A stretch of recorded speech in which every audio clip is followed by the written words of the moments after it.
This video is brought to you by SimpliSafe. There's no safe like SimpliSafe. No! This engine might be just perfectly fine. The engine has breathed its last breath for the moment. We have experienced over and over again subtle drops in oil pressure because it's a stock oil pan. You can't overfill it because then it causes the engine to spit it back out. Over time, the front bearing slowly went down. So I was actually running it at low oil pressure, but the oil was flowing so nice it was cooling the motor. We have a dry sump setup. I don't know if we'll be getting to that in this video. We will for Laguna Seca, so dry sump, like the 4-rotor, you don't ever have low oil pressure. Regardless, we'll replace the bearings and the engine goes back together, but that gives us a chance to put the correct transmission in and just do an overall system check for the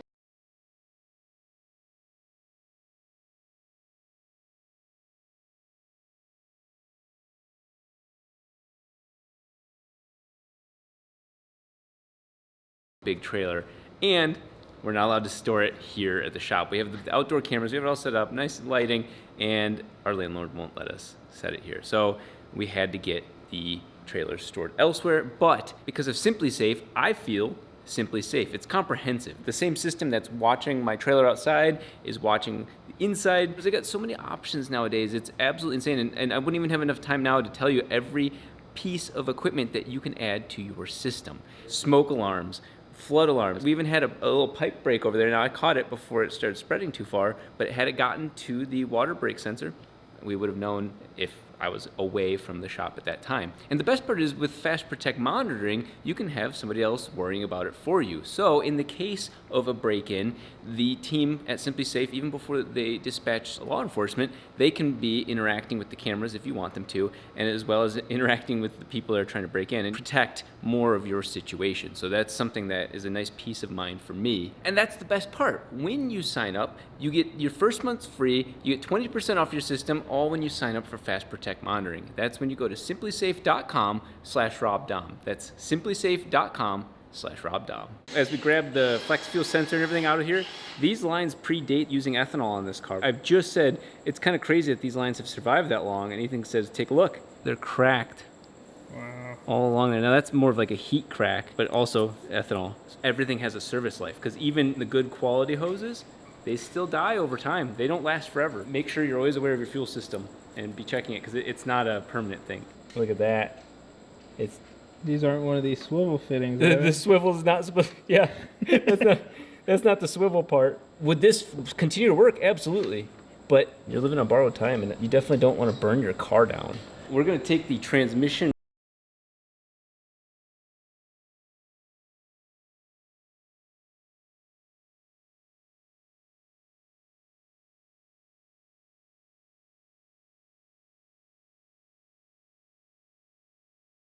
I haven't compared the left to the right. Oh my god. Yeah, look at it. It was leaning for sure. Yeah. That's hilarious. And we're actually going to take the oil pan off and see if we have any bearings in the oil pan to talk about. That lets us take off the front cover and check out the front bearing. I knew that the front bearing had copper showing when I first put this in. We're kind of hoping that we can just pull the front bearing, look at it, push a new one in. But if the rear bearing's also trashed, or if there's tons of bearings in the oil pan, we gotta do what we gotta do. This is avoiding your problems, part 1. Apex seals are fine there. We're gonna go ahead and take a look at this rotor 3. Apex seals are fine there. Rotor 1 sounded really healthy. All of our apex seals are looking good. This engine has very low compression because it's semi-peripheral and just beat the shit. And so, look at the spark plugs are all in. But this thing has like 90 some plus compression. It's just that you can't pull a strong vacuum because of the overlap from the semi-P to this. There's enough overlap that you can hear that. We're gonna pull the oil pan. We'll see what it tells us. Interesting. Nothing? So far. One thing I'm thinking of is if this couldn't pull a vacuum, but we have oil flowing. What the hell? Yeah, what happened? Now it seems like we're gonna have to pull it apart. Well, we're gonna pull the front cover off anyway. Uh-huh. We could have bypass problems. Oh, no! That. No! That's crazy. Fuck no. We didn't blow a bearing. It backed out. This engine might be just perfectly fine. Our oil pressure regulator was allowing all the oil that it wanted to flow out, but it was stuck. How does it back out? Just vibration, I guess. Do we have to Loctite it? We didn't mess with that. Now we do. Oh, we have to. Yeah, that's red lock. That's like red lock type shit. Our oil pressure regulator is aftermarket. It's made by Racing Beat, which is one of the best names in the history of rotary stuff. Racing Beat has taught me a lot. Their website shares a lot of information. So I want to point out very transparently, I don't think there's a problem with their product. I don't think there's a problem with their design. I just think it's a this can happen situation. I've been beating the shit out of this motor. It's not balanced. Rotors are all different weights. This motor experiences a lot of very extreme overheating. Nonetheless, if you buy that aftermarket pressure regulator, crack that open and put a shit ton of red Loctite, if you're going to be doing racing type of things. If you're going to be street driving, I don't think you'll ever experience that. There is no bearing material in the clear view. There's none on the oil pan. We're going to still take the front cover out, and we're still going to take the front bearing out because we have a ball bearing front piece from E&J I bought for this engine, so that way we can beat the shit out of this motor and not worry about the front bearing getting worn from the alternator pulling so hard. I like Snap-on, but I love Milwaukee. Ethan handed this to me, and I did that whole like... This thing's loud. Yeah, I hate this thing. But Okay, it works. Now, you're not supposed to torque that one out too hard anyway, but... Shove it in the pee hole? Yeah. That's what you're into? I like to live life dangerously.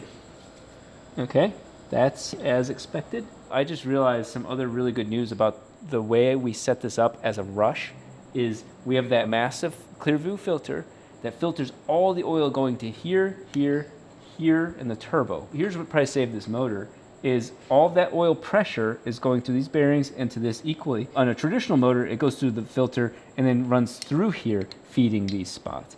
But this only runs to the rear bearing and the oil pressure regulator. So there is a pressure buildup because of the filter. So that means that these front bearings got more flow than the pressure regulator that was wide open. So if anything, we might need to check the rear bearing. But this might have also saved the motor. Filters cause pressure. Nothing crazy about that. Okay, we'll just have to remember to reassemble this the proper way. Yeah. So there's that infamous other bearing. Okay. No fucking way. Dude, No fucking way. that looks exactly the same. Yeah. Okay, there's a little bit. Look, there's a little bit of copper right there. I think you said there was. There was. That's a little bit more than there was. You want a Valvoline commercial, a real one? Look at the result of no oil pressure at 9,000 RPM at 800 horsepower. That's low oil pressure because you see those grooves? It's not creating the full oil pressure wave, the oil front.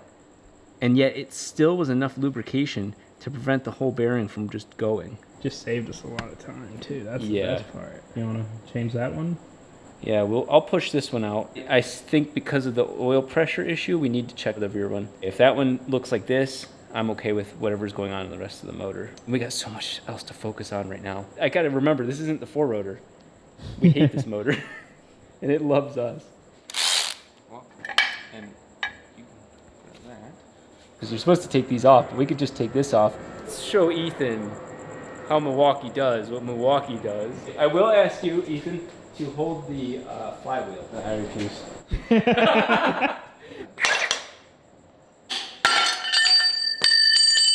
There we You go. see that? I wasn't hammering on it. That's physics. There. Okay. Oh, there's It's oil.